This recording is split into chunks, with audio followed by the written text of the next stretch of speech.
야곱에게 낳은 딸 디나가 그 땅의 딸들을 보러 나갔더니 히히 족속 중 하몰의 아들 그 땅의 주장 세겜이 그를 보고 끌어들여 강간하여 욕되게 하고 그 마음이 깊이 야곱의 딸 디나를 연연하며 그 소녀를 사랑하여 그 마음을 말로 위로하고 그의 아버지 하몰에게 청하여 이르되 이 소녀를 내 아내로 얻게 하여 주소서 하였더라.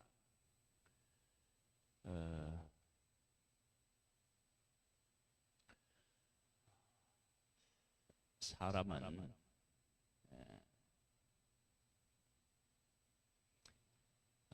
자기가 갖고 싶은 것들을 힘으로 가지려고 하는 성향이 있습니다. 지금 그 디나의 일도 마찬가지죠. 세겜이라고 하는 사람이 디나를 강간하는데 첫눈에 반한 거죠. 그런데 힘으로 그것을 소유하려고 했습니다. 이 일에 대한 이제 그 공식적인 입장이라고 할까요? 이걸 보면 이렇게 나와요. 야곱이 그 딸 디나를 그가 괴롭혔다 함을 들었으나 자기의 아들들이 그 들에서 목촉함으로 그들이 돌아오기까지 잠잠하였고, 그러니까 야곱은 이 일을 듣고 즉각적으로 가서 항의하지 못했음을 볼 수 있습니다. 세겜의 아버지 하몰은 야곱에게 말하러 왔으며 야곱의 아들들은 들에서 이를 듣고 돌아와서 그들 모두가 근심하고 심히 노하였으니 이는 세겜이 야곱의 딸을 강간하여 이스라엘에게 부끄러운 일 곧 행하지 못할 일을 행하였습니다. 그러니까 이런 일이 있어서는 안 되는데 있었다. 그것을 분명히 이야기하는데 이것은 뭐 이스라엘뿐만 아니겠죠. 어느 곳에서나 마찬가지겠죠. 근데 이 일을 이제 볼 때 보세요. 여기에 대하여서 이제 그 하몰이 어떤 제의를 하느냐 그러면 하몰이 그들에게 이르되 내 아들 세겜이 마음으로 너희 딸을 연연하여 하니 원하건대 그를 세겜에 주어 아내로 삼게 하라. 너희가 우리와 통혼하여 너희 딸을 우리에게 주며 우리 딸을 너희가 대력하고 너희가 우리와 함께 거주하되 땅이 너희 앞에 있으니 여기 머물러 매매하며 여기서 기업을 얻으라 하고, 지금 8절로부터 10절에 있는 이 말씀은 다르게 생각하면, 인간적으로 생각하면 이런 제의가 사실은 야곱에게 있어서 좋은 기회가 될 수 있죠. 왜냐? 지금 야곱은 20년 동안 타향살이를 하다가 돌아와서 누가 도와주고 누구의 힘을 빌려서 같이 살아가나요? 그런데 무엇과는 또 배치되느냐 그러면 7절 말씀과는 배치되어요. 이는 세겜이 야곱의 딸을 강간하여 이스라엘에게 부끄러운 일 곧 행하지 못할 일을 행하였습니다. 안정적으로 살아갈 것이냐 아니면 하나님 안에서 그 거룩함에 대한 소중함을 느끼고 그 가운데서 이 문제를 다룰 것이냐라고 결정을 내려야 되는 거예요. 하나님의 사람들에게 있어서 어떤 문제가 발생했을 때 그 문제를 어떤 관점으로 보고 그 문제를 접근해 가고 해결할 것이냐라고 하는 문제가 중요해요. 야곱은 아들들이 들에 가 있으므로 이제 잠잠하고 있었는데, 나중에 이제 아들들이 이 문제를 어떻게든 해결을 했을 때 우리로 하여금 어떻게 해요? 이 지역에 있는 사람들에게 냄새가 나게 했다. 이제 그렇게 이제 반응을 합니다. 한번 보겠습니다. 12절에 이 소년만 내게 주 한 해가 되게 하라. 아무리 큰 혼수와 예물을 청할지라도 너희가 내게 말한 대로 주리라. 야곱의 아들들이 세겜과 그의 아버지 하몰에게 속여 대답하였으니 이는 세겜의 그 누이 디나를 더럽혔습니다. 야곱의 아들들이 그들에게 말하되 우리는 그리하지 못하겠노라. 할례 받지 아니한 사람에게 우리 누이를 줄 수 없느니 이는 우리의 수치가 됨이니라. 그런즉 이같이 하면 너희에게 허락하리라. 만일 너희 중 남자가 다 할례를 받고 우리같이 되면 우리 딸을 너희에게 주며 너희 딸을 우리에게 데려오며 너희와 함께 거주하여 한 민족이 되려니와. 만일에 이렇게 돼서 한 민족이 되면 하나님의 선택이 사실은 무너지는 거란 말이에요.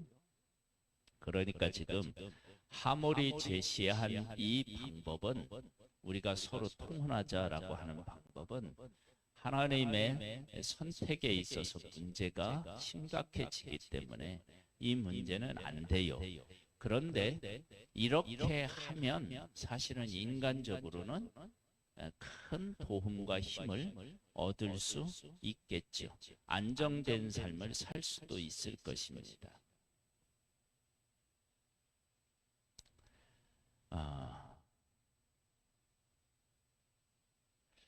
17절이요. 너희가 만일 우리 말을 듣지 아니하고 할례를 받지 아니하면 우리는 곧 우리 딸을 데리고 가리라.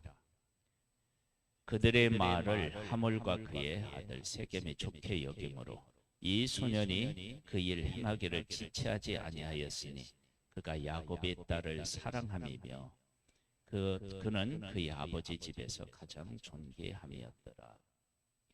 지금 여기 19절에 있는 이 말씀을 이렇게 보고 있으면 누가 생각나느냐?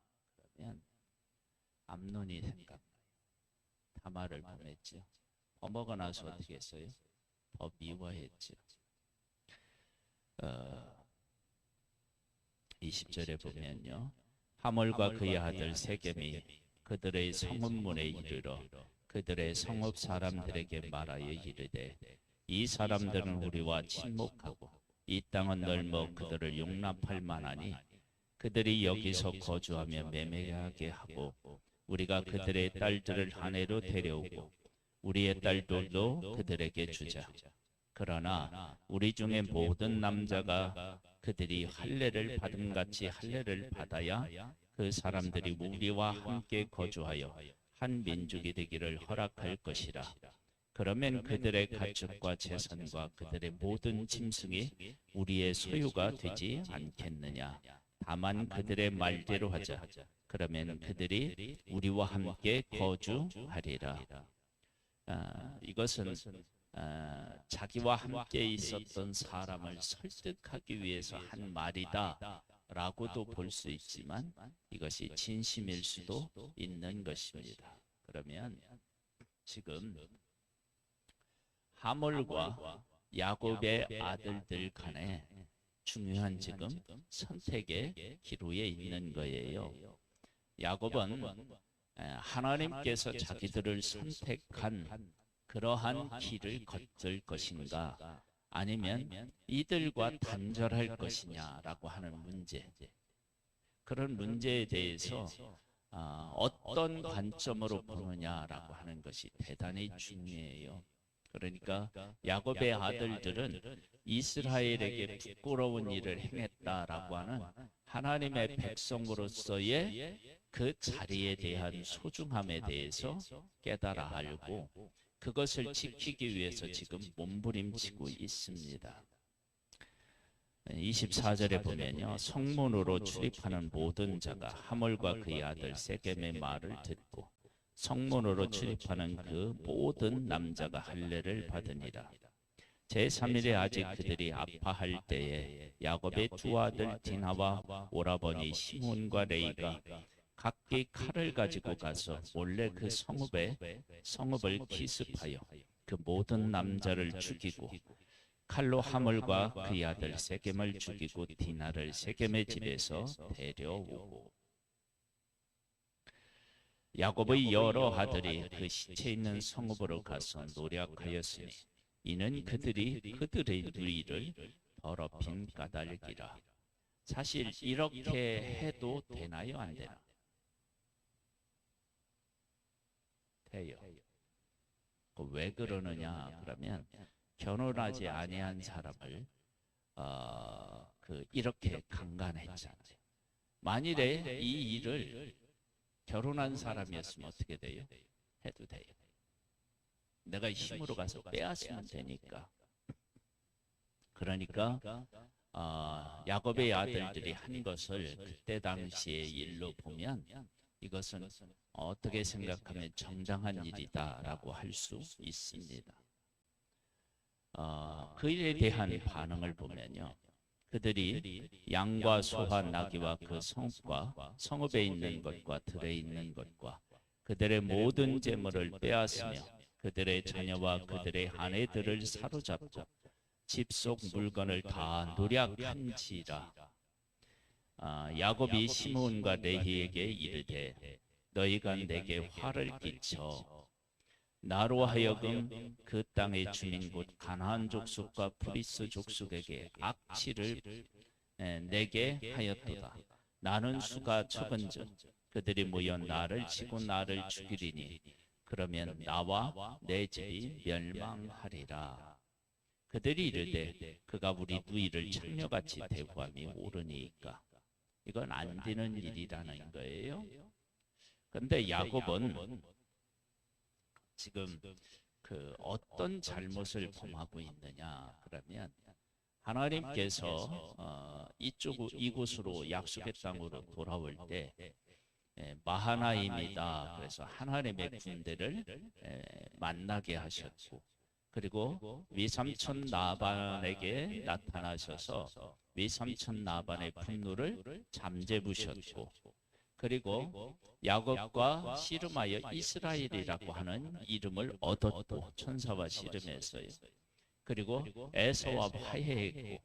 그러면 이런 일련의 과정들을 보면 야곱은 하나님께서 함께하고 계시다라고 하는 사실을 경험했는데, 약속의 땅에 와서 이 일을 경험하면서 그거에 대해서 확신하지 못하고 있었음을 보게 됩니다. 물론 야곱과 그의 아들들의 반응이 이렇게 다르게 나타난 것은 이것 때문일 수도 있어요. 뭐냐? 야곱은 족장이에요. 책임을 지는 사람이고 아들들은 아직 족장이 아니에요. 여러분, 최고 결정권자하고 그 밑에 있는 것하고는 사실은 많이 다르죠. 왜냐하면 최고 위에 있는 결정권자는 전체의 안위를 생각할 수 있습니다. 그리고 그렇게 해야 됩니다. 그러나 야곱의 아들들은 어떻게 해요? 자기 그들이 원하는 대로 할 수도 있습니다. 거기에 대한 책임은 누가 지느냐면 야곱이 지는 것입니다. 그럴 수 있습니다. 그런데 이 야곱이 뭘 못하고 있느냐면 하나님이 함께 하시는 것을 기억하지 못했다고요. 그래서 두려워했고, 그 다음에 하나님께서 하나님의 백성으로 선택했다고 하는 이거에 대한 가치에 대해서 이 두려움에 어떻게 해요? 사로잡혀서 그 가치를 제대로 부여잡고 있지 못하고 있음을 볼 수 있습니다. 하나님께서 왜 디나와 같은 사건이 일어나게 하셨느냐? 근데 우리가 살아가는 삶의 연장에는요, 우리들에게 일어나면 안 되는 일들이 일어납니다. 그런데 그 문제를 어떻게 보고 어떻게 해결하느냐라고 하는 문제가 중요해요. 그러니까 지금 야곱은 외삼촌 집에 가서 20년 동안 있다가 하나님의 약속 때문에 이곳으로 다시 돌아온 거예요. 예서가 기다리고 있는 그 두려움을 극복하서라도 정면으로 그 무서움을 대면해서라도 이쪽으로 돌아와야 된다고요. 근데 그 돌아오는 그 과정에서 너무 에너지를 많이 썼나 봐요. 그래서 이 약속의 땅에 왔는데 그렇게 하나님이 일하시는 것을 그가 놓치고 두려움에 사로잡히는 거예요. 그런데 야곱의 아들들은 어떻게 해요? 아니다. 이것은 그들이 분명히 잘못했다. 그렇게 이야기합니다. 이 일 이후에 야곱이 다른 사람들의 공격을 받아서 위기에 처하느냐? 아니에요. 하나님이 그들을 두렵게 하시는 모습을 보고, 그리고 이 디나 사건에 대한 정확한 평가가 성경에는 사실은 안 나와요. 안 나오는데 하나님이 이 일을 통해서 어떤 일을 하셨느냐? 이가 아브람과 이삭, 그리고 이삭의 아들이라고 하는 사실은 그 땅에 있는 사람들이 당연히 알겠죠. 왜냐하면 에서가 그곳에 살았으니까. 그래서 이들은 우리가 섬기는 신을 섬기는 것이 아니라 여호와 하나님을 섬기는 가정이다라고 하는 사실도 알고 있었을 거예요. 근데 그들이 20년 동안에 갔다 왔는데 그들의 삶을 하나님께서 보호하시고 지키시고 계시다는 사실을 그들이 이 사건을 통해서 알게 됩니다. 그러면 하나님께서는 누구의 잘했느냐 잘못했느냐라고 하는 문제보다 더 중요한 문제는 하나님께서 이 일을 통해서 하나님의 사람들을 보호하시고 이끄시며 이 땅의 약속의 땅이라고 하는 사실을 하나님께서 어떻게 해요? 선포하셨다라고 하는 사실이 중요한 것입니다. 우리는 어떤 문제에 대해서 옳고 그름에 대해서 이야기할 수도 있고 왜 이런 일이 일어났느냐라고도 말할 수 있습니다. 그러나 삶은 그렇게 우리가 원하는 쪽으로만 흐르지는 않습니다. 그러나 그 와중에 우리는 우리가 중요한 것이 무엇이며 우리에게 중요한 것이 무엇이며 그 중요한 것들을 어떻게 고백할 것이냐라고 하는 문제가 우리 앞에 있는 것입니다. 그런 측면에서 보면 이 창세기 34장은 우리로 하여금 우리가 지금 당면에 있는 문제에 대해서 어떤 시각으로 바라보며 그 문제를 어떻게 해결해야 하는지에 대하여서 우리에게 지침을 주기도 하고 교훈을 주기도 합니다. 기도하겠습니다. 하나님, 우리의 삶의 주인이신 하나님께서 우리를 돌보시고 이끄시고 우리를 통해 하고자 하는 일이 있으십니다. 야곱은 하나님께서 야곱과 이야기했고 약속했고 복을 주시겠다고 하셨습니다. 야곱이 그 하나님의 약속 위에 제대로 서지 못했던 모습을 보게 됩니다. 그리고 이 일 후에 다시 그 약속 위에 서게 되는 일이 생기게 됩니다.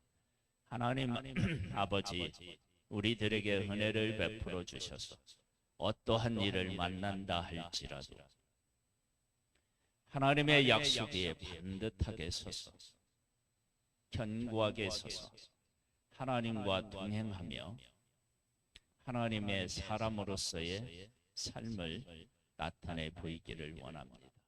주여, 오늘 하루도 우리에게 하나님의 능력을 덧입혀 주시고 하나님의 마음으로 함께 하옵소서. 예수님의 이름으로 기도드립니다. 아멘. 하늘에 계신 우리 아버지여, 이름이 거룩히 여김을 받으시오며 나라에 임하옵시며 뜻이 하늘에서 이룬 것 같이 땅에서도 이루어지리이다. 오늘날 우리에게 일용할 양식을 주옵시고 우리가 우리에게 죄 지은 자를 사하여 준 것 같이 우리 죄를 사하여 주옵시고 우리를 시험에 들게 하지 마옵시고 다만 악에서 구하옵소서. 대개 나라와 권세와 영광의 아버지께 영원히 있사옵나이다. 아멘.